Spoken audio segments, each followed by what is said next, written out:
Redlands High School senior Caden Henderson has brought some real joy to the sports world since he started his Caden Center YouTube channel over a decade ago. That was really amazing. But after being hospitalized in the 6th grade, Caden has found another way to be an inspiration. Here's our Chris Hayre now, who has more on this story for this week's edition of Hometown Hero.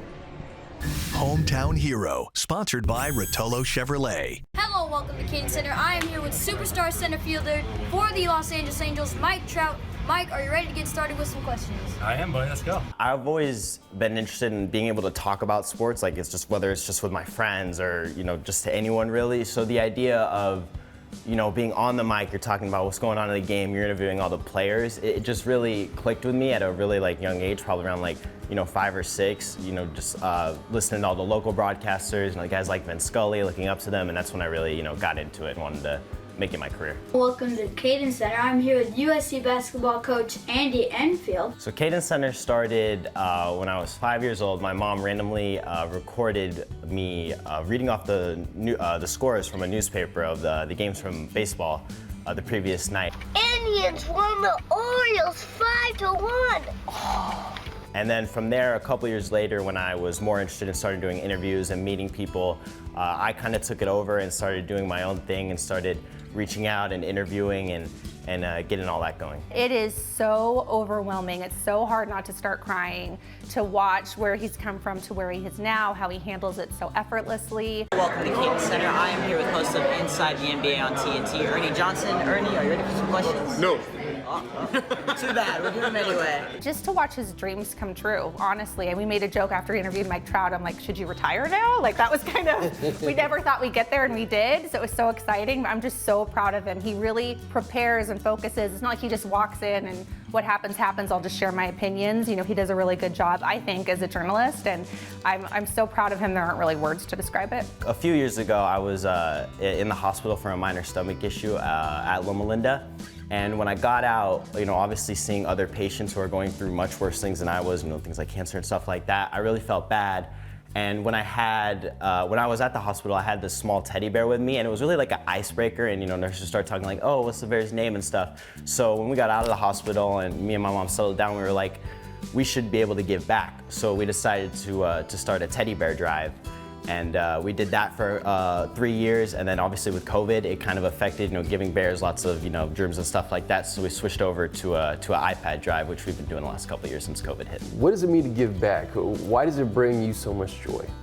It means a lot because I know when these kids get the iPads or the bears, it's giving them just a glimmer of hope in such a dark time. I can imagine being a young kid in the hospital for multiple days, weeks, visiting it every other day. It'd be really tough. So just knowing that when they get that bear or that iPad and they have that 5 minutes of fun and it just brightens up their day and makes things easier, really makes me feel good. Ironically, the journalism thing ties in to the reason why we're both passionate about giving back.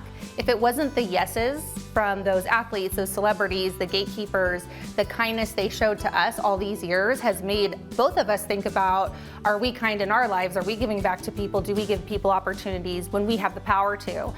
So I think for both of us, it wasn't like a sit-down conversation like, hey, these are things we need to do. We were just shown by example in that way. But once you've hit that experience at a hospital, I know that changed him and I forever. And I'm really proud of him because when you're a teenager and you're in high school, you got things to do, Sure. And they might not be counting teddy bears. You've interviewed so many big names, and they've had an effect on you.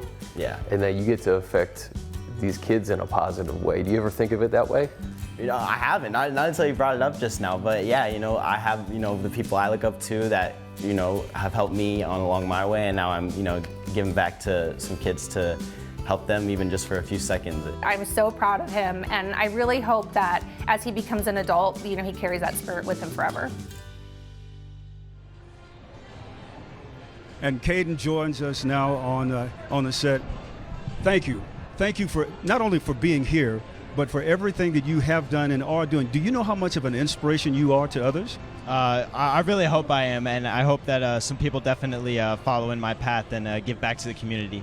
And how about your moms? Because moms she's just wonderful. Yeah, she's a stud. Yeah. I call her my best friend. She's been there since day one, obviously, and everything I do, she has a big part of, and she's been a big influence in my life. I was going to say, it's a testament to your mom for how she raised you, because you can see the type of character you are, the young man that you're becoming. That's all thanks to Mama Bear over there. So that's pretty dope, man. Yes. What do you attribute to your mental strength, how strong you are mentally? What is it about you that makes you so strong? Well, I think just growing up, especially around my grandpa coached baseball, and he really has gone through so many years of practices and games and stuff like that. So I think I attribute a lot of that to him.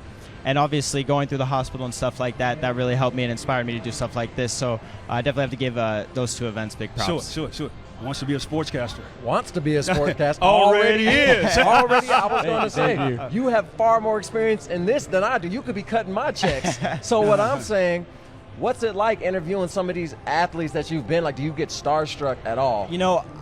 I really don't, not to sound arrogant, but I really don't, because obviously I see what these guys do, and to interview them, it's more just fun than, scary or intimidating.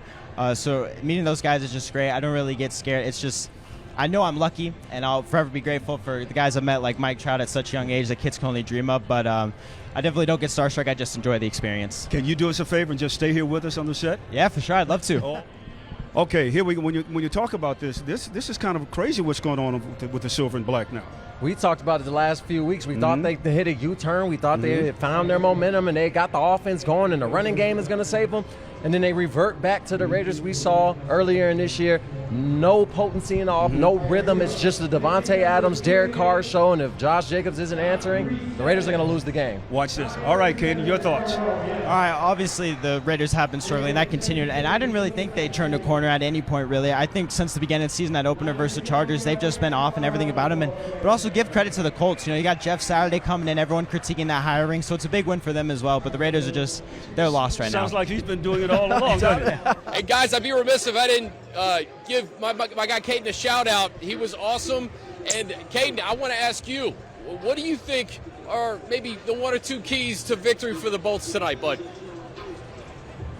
Well, I think if the Bolts want to win, I want to see a lot from Derwin James. Obviously, with Joey Bosa out, he's basically their second-best edge rusher, and we know the Chargers' run defense has struggled, and they're going against Christian McCaffrey, probably the best running back in the league. So I want Derwin James coming off that edge a lot, and I think if the Chargers win, it'll be because he will have had a big game. And he didn't hesitate in making that answer, did he? Hey, this man got the answers. Give him the keys to the car and let him drive.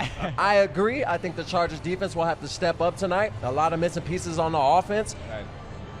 Who is the playmaker on offense for the Chargers outside of Eckler that's going to get them points? Joshua Palmer. We saw last game went over 100 yards receiving. He'll have to do it again. And look, he's with Justin Herbert. Justin Herbert will find him in those small holes that the 49ers, 49ers defense doesn't give up much, so Justin Herbert will find him. And if the Chargers win, like I said, Derwin will have to play well, but Joshua Palmer probably have to go for another 100-plus yards. Hey, we can't thank you enough, my brother. Thank you. Give it up. Give it up. Thank you. Thanks.